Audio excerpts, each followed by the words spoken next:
Кітаптың тақырыбында неге ай тұр десеңіз, ол ендеше бір жағынан тағдырдың ұқсастығы шығар.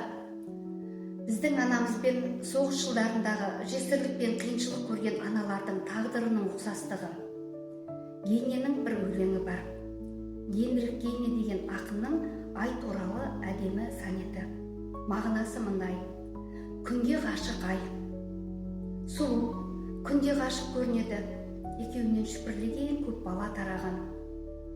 Олар жұлдыздар.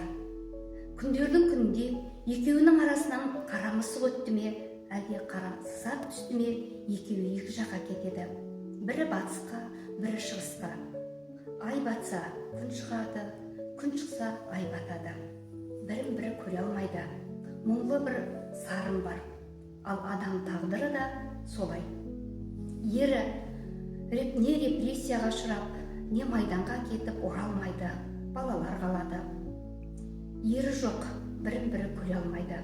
Өмірдің философиясы осы.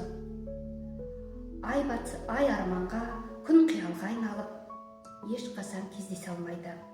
Соған байланысты алынған ат шығар. Шерхан Мұртаза «Ай мен Айша» романы. Шығармадағы аймен сырласқан Айша анамыздың күйінен сол замандағы әділетсіздікті, қасіретті, қиыншылықты көресің.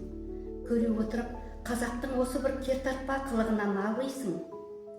Сол заманғы тұрмыста Айша анамыздың күйбең тірлігінен берген көркем шығарманы «Ай мен Айша» романын оқуға кеңес береміз.